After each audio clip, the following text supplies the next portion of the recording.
All right. Well, we are previewing the 2020 NFL Draft, perhaps the most exciting draft in NFL history.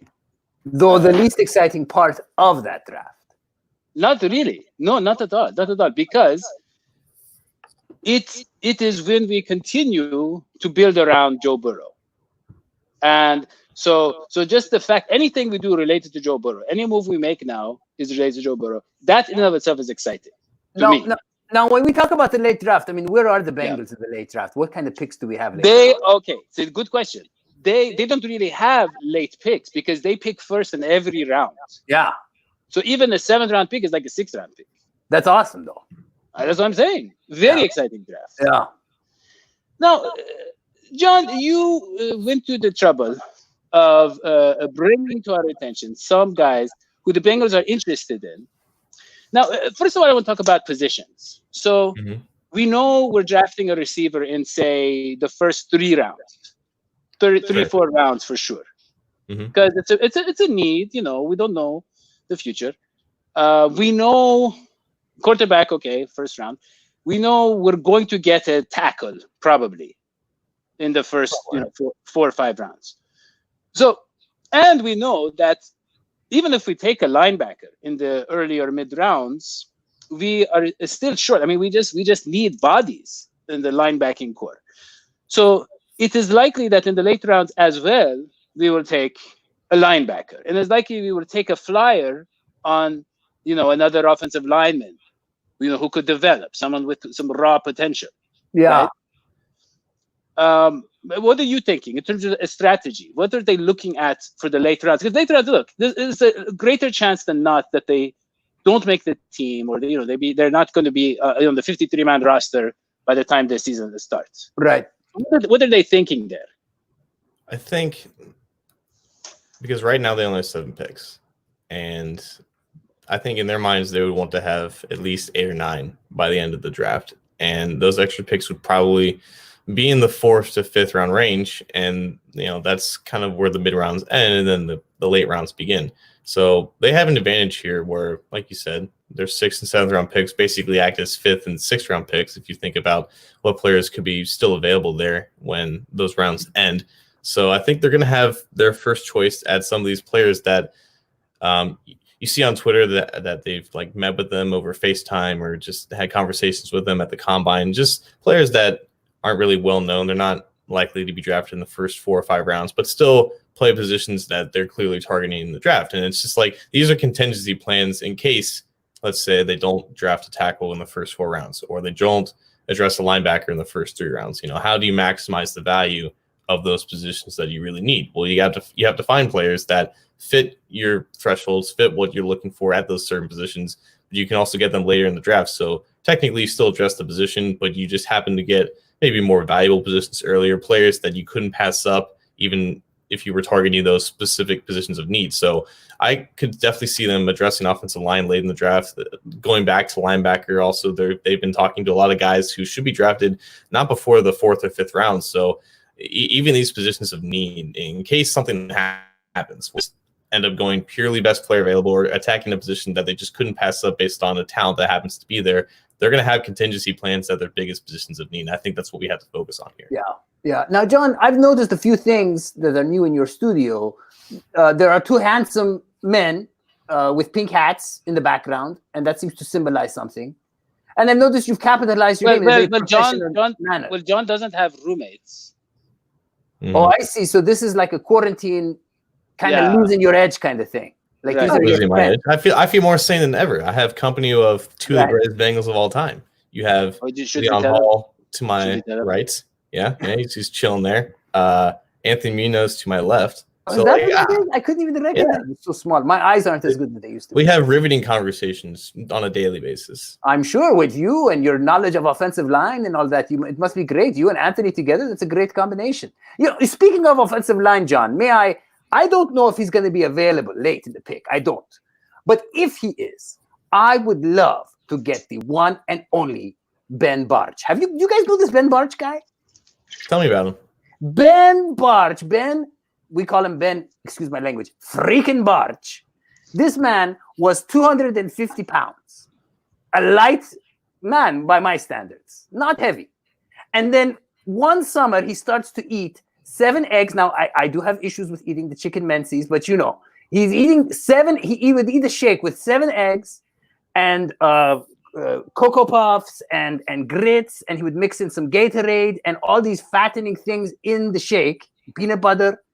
And in one summer, he gets himself up to 305 pounds. The man is a monster. He's huge, 6'6", big boy. And I think he's an offensive lineman, Ben Barch. And if he's available, that's my pick. I'd like to get him in our later picks. How late, though? Because he's not leaving round 3. No. Yeah. I don't know. Maybe 5. 5? 6. All right. If he's there in 5, I'm game. 6? There must be something wrong with it. Well, I think it's a late bloomer. Mm. He played for the Johnny John's, the St. John's Johnnies. You ever heard of that team? St. John's Johnnies? It's a team that's close to my heart. I think they were named after me. So yeah, that's right. Yeah. Well, okay, so John, Cameron Clark. Yeah. Right? Mm-hmm. Okay. Bengals did a Skype interview with him or something. This guy is a natural leader. I mean, this guy, offensive tackle, but he was the MVP. Okay? He was the MVP of his team in 2017. And he's a team captain. This guy's got good arm length, like Hodgie. I know you like important. that. People don't know that about arm length. Very important. Yeah. Good arm length. Not the quickest feet. But, John, tell me why the Bengals are interested in him.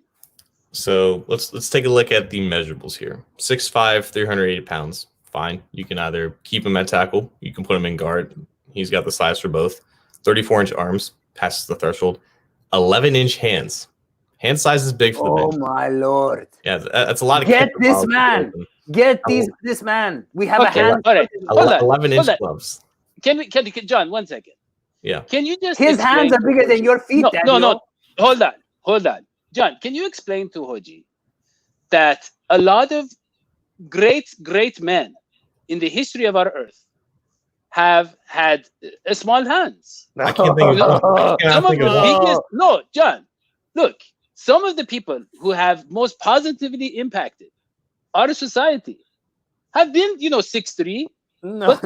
small hands. John, you know where he's going with this? You know who has small hands is the president of the United States of America. You fascist. You think you No. I'm trying to make a broader point about Joe Burrow. Okay? Because you are scaring people away, and it's not good to scare people about a hoax. But he doesn't the small hand is a hoax, and it is being blown out of proportion. And I think we should open things up in terms of drafting Joe Burrow. Do you see what I'm saying? Anyways, they like offensive linemen with big hands, and he has huge gloves, 11-inch arm. Yeah, he could just put his enough about that stuff. He could put his hand on the head of a defensive player and just push him to the ground with those hands. And that's exactly what he did against Clemson, which is important here because at Charlotte, he never really played a lot of actual NFL teams. He's got size for the NFL, but they'd like to see how he handles against competition. He dominated at Charlotte because he didn't play any. He played future accountants, right? He didn't play future NFL players. When he played Clemson this past year, that was a lot of fun. He put guys on the ground, and those guys are going to be in the NFL in some days. So you see the traits, you see the size.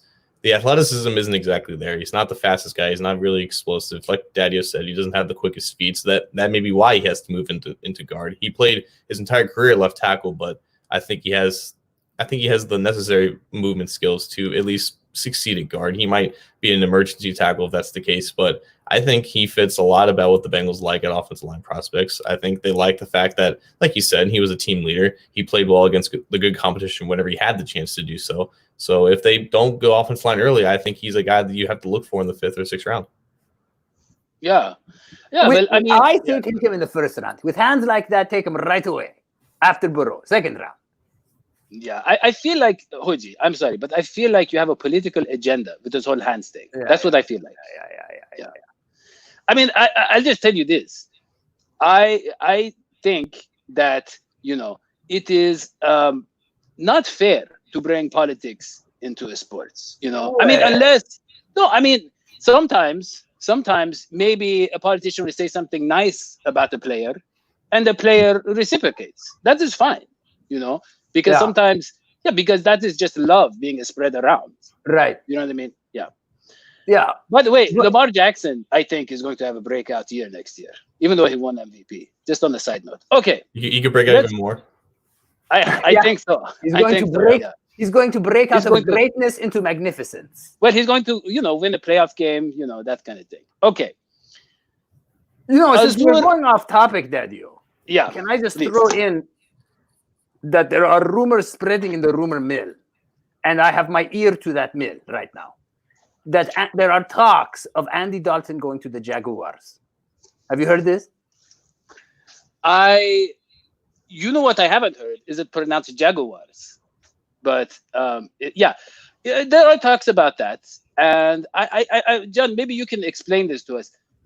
Would the Bengals eat some of the salary or something, or would they? Because do they want to pay $17 million for him to back up Minshew, or what? I don't. That's not smart for the Jaguars to do. I think because I don't like the whole idea of looking for a quarterback next year. I think if you feel like the quarterback you have now isn't the answer, that you should try to find one as soon as possible. But I do think that they are interested in giving Minshew a shot to start this year, and if it doesn't work out, they have some form of trade capital for next year in case they don't have the opportunity to pick at the top of the first round. So I think Dalton fits the backup for Minshew. It's just the matter of they're not going to. They probably don't want to pay $17 million for that to happen. But he has experience working with Jay Gruden, obviously, and I think if the Bengals have to eat, I don't know, $8 or $7 million of that money for it to happen, I think that would be something that they would consider, as long as the compensation in terms of draft picks is worth it in their minds. I mean, let's be honest. Draft pick is not going to be earlier than 5th round. No. The Jaguars aren't going to. But here's the thing. Okay, the Jaguars are not paying Minshew a lot, right? So, I mean, maybe in their mind, it's like, okay, it's a 1-year deal for Dalton. Minshew, I'll say something. Minshew, I'm not like, I don't know if he's going to be a superstar, but I mean, in terms of rookie, like if he was drafted in the first round, don't you think there would be no question about him? Like if he was, that's the whole thing, though. It's opportunity based. It's draftism, yeah. Is that what you say? It's draftism? I mean, that's what I call it, but it's the same idea. Yeah. Like he was drafted as a backup for Nick Foles, and then Nick Foles got hurt. They realized Nick Foles was good, and then Minshew has a good rookie year. Well, let's slow. And then they went back to Foles. They went back to Foles after Minshew had one bad game. Slow the horses down here, because I feel things were a little bit misrepresented. Nick Foles was good. He was hurt, and he wasn't coached well. So let's just slow the horses down a little bit, and maybe back the horses up if we win. Okay.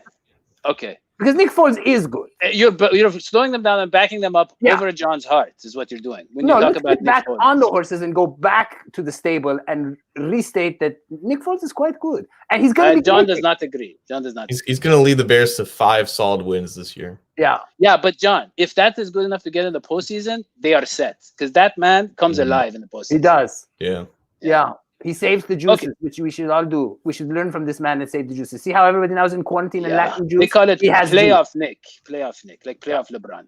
Okay, Azur Kamara, Kansas City. He's an edge rusher. He's from the Ivory Coast. This guy, he's from the Ivory Coast, right? And he came when he was 10. Just 10 years old. He was only 10. He's much older now. He has long limbs. Yeah, long limbs. Skinny. Raw. He can get.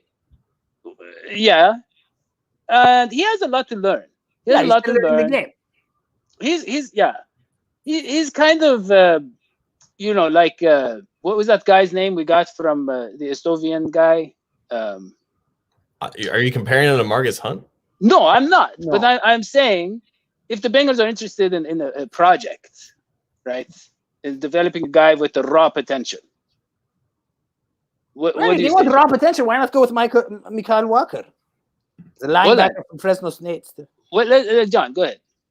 Yeah, so Kamara was at the Senior Bowl. He was coached under the Bengals. That's where they first made contact with him. He talked with them at the Combine, I believe, and he's talked with them over the phone in the pre-draft process. So they are clearly very interested in him. I don't know if he's going to get drafted. He might be signed as an undrafted free agent, but there has been a theme for what the Bengals are looking for. They are looking for a guy that could rush the passer, but could also play as an off-ball linebacker. Kamara, being 6'3", 245 pounds, runs a sub 4 640, has good agility, good explosion. He's the athlete that they're looking for. He at Kansas, he was kind of moved around a lot in that scheme. And he was a junior college transfer, mind you. So, again, 1 year of starting experience after playing at Arizona Western College, which is, not a real place.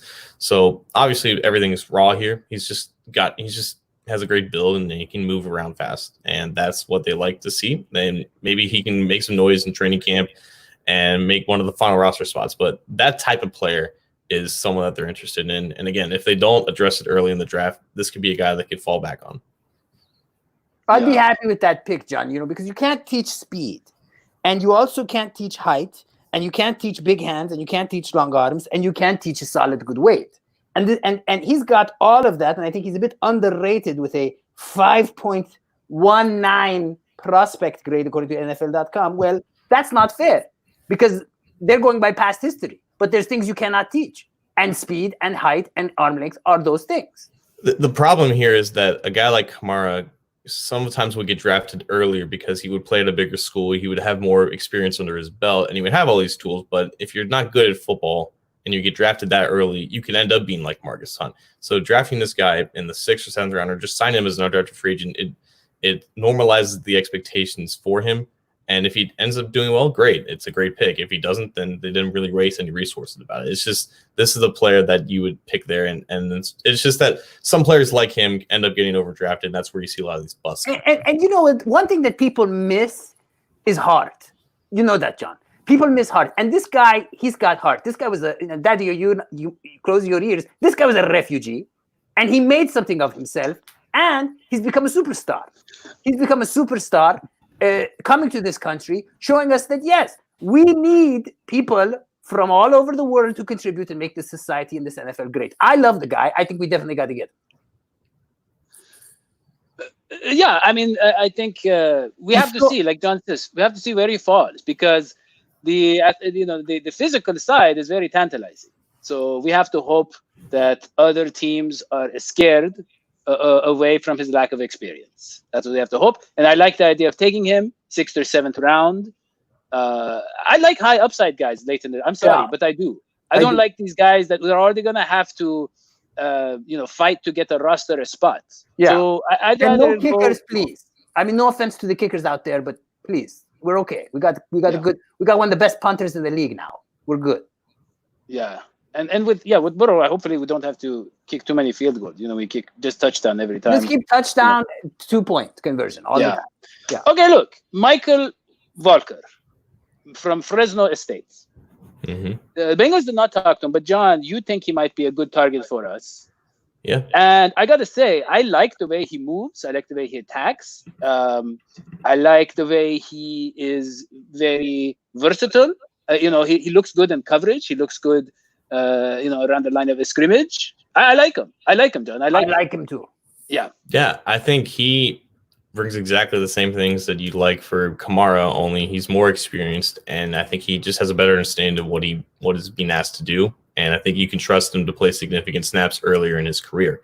Also, like Kamara, he was a transfer from, I believe, a college in Hawaii, which the Bengals actually took a running back, or they signed him as an undrafted free agent a couple years ago from the same school as Azusa Pacific, which I believe is just a school in Hawaii.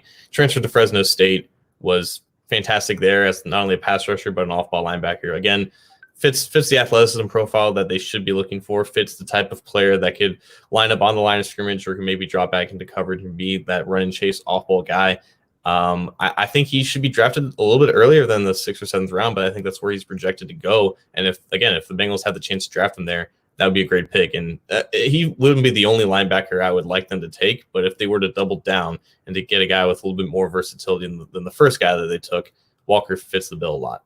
Now, we know, John, that the Saints have been sniffing down his alley and trying to woo him. So there's a chance we don't get him, but he's another guy who just has that natural gift, bigger gentleman, stronger gentleman, faster gentleman. I like it. Good pick. Not bad for a late pick. If he's still available, the Saints don't get him first. Yes. Okay. And we have one guy left from Michigan State, Joe Bacci or Bachi. Or, I don't know. Man, I mean, you imagine. Bocce ball. I think it's like sport. Bacci. I mean, this guy, look, imagine coming from Michigan with all the adversity you have to face, with an oppressive government, and you think about all that this guy's overcome, right? He's a hard hitter. He has good instincts. He can get to the ball carrier, but he doesn't have a lot of range. And he's not a very big man. 6'1", 230 pounds. Yeah. He's got some room to grow. Yeah, but the Bengals talk to him. They need a linebacker. Look, I'm all for any linebacker, to be honest with you, in the late rounds, because we are going to, we have missed on so many linebackers over the years. So, I mean, I just hope that they are trying to find guys that fit their system. Yeah, he's from Ohio. Oh, that's true. So that's not bad. Sure. But I mean, I don't think he's gonna. He is a pretty good pick for someone late round, but he's not going to change the game. No, not going to change the game. No. Yeah. Okay, look like he's not going to change the game from competing. No. John, please go ahead. He's interesting because originally he wasn't supposed to go to a big school. He was supposed to go to Western Michigan. He decommitted there, and he only got offers from MAC schools until he basically tried out for Michigan State and was offered a scholarship. So this guy out of nowhere became a legitimate player in the Big Ten just in his second year, and he looked like he belonged there. He was a tackling machine. He moved all around the field, and he became a team leader. Unfortunately, he missed the final handful of games in his last year because I think he basically took a performance-enhancing drug, and that might be why he drops a little bit down the boards a little bit. But right. He fits a lot of what the Bengals like at linebacker. He fits the size thresholds. He fits the production thresholds. He's not going to wow you with athleticism. I think athletically he compares a lot to Nick Vigil, unfortunately, and that might be what people look at. But again, Nick Vigil was a third-round pick, and he was forced into a starting role just in his second year. If you take this guy in the 5th or 6th round and just have him as a backup, an emergency starter, he can be solid depth for you. He can work in the right situations. Exactly, and as a late pick, he's good for morale. He's a coach's player. Coaches love him. Team captain twice, in his career, in his college career. I mean, people like the guy, but let's face it, he's small, and Hodgie don't like small. No. Wait a second. Wait 1 second. Yeah, Hodgie, you know who else was a small? You. Sure, but someone you act. Yeah. Go ahead. 5 foot, nothing. Oh my gosh. You can't pull a Rudy on me, man. Yeah. Oh, That's yeah. True, though. Rudy was 5 foot nothing. Rudy was all heart. You talked about heart. This guy. A speck of athletic ability. Yeah. Touche. Okay, let's get him. You convinced me. You pulled the Rudy on it, but don't do that ever again. Rudy had the small hands too. Okay. Look, guys, we are at the end of our draft preview. And I just want to say, a lot of times we're hopeful for the draft because it's like we forget, how bad the season was, and we get kind of irrationally optimistic. This year is different. Yes. This year is different. Different. It's not just something, because we're bored. It's not just something, we're just drafting players because we have to. It's not like we have, 12 picks and, the Bengals are just trying to find cheap ways to fill out the roster. No. This year is going to be big. We feel a lot of needs in free agency, and we are going to get the best player to come out of college ever, basically. And we got we got top picks all over the draft. Yeah. Yeah, we got top picks all over the draft. People. Scream it from the rooftop. Yeah. And we're going to have new uniforms, they're saying. Unicorns. It's possible. New uniforms. Yeah, no unicorns, but perhaps new uniforms. Is that what you're saying? Well, I mean, you never know. But the uniform. Have you heard this rumor, John, about the uniforms, not corns? About the new uniforms? I have not. No. Yeah. Well, now you have. I mean, it's a rumor. Please expand. Please expand on it. Oh man, you really put me on the spot with that. There is a rumor that there will be some new uniforms, not corns, and they're playing around with some different patterns, still the orange and black, because the Browns, they did the new uniform thing. Okay. Let me ask you, Hodgie, are you referring to when people make their own photoshopped new uniforms on Twitter? That's not what you mean. That wasn't real. I thought that was real. No. No. If John hasn't heard of it, it doesn't exist. Let's just All right. Yeah. So no uniforms or corners. All right, fine. Yeah. All right. Well, I think we're going to wrap this one up. It's the late let's round, wrap but it up. guys, we're going to be there for you every step of the way of the draft. We're going to try to do shows as much as we can, cover all the draft picks. Right. And you can continue to patronize us. I just want to we are getting $3 a month for this show. $3 a month from our patrons. Yeah, that covers the electricity bill. Yeah. And it's just amazing. And you guys are amazing. Thanks for watching the show. And we will keep you updated. So that's all for Keep me. on rocking in a free world. Well, not everybody's a free. Some estates are really struggling. But I think with the kind of leadership we have, we will overcome. We shall overcome. Yeah. Okay. That's all we have for this episode. We'll see you. So long. SVT. Bye. Bye.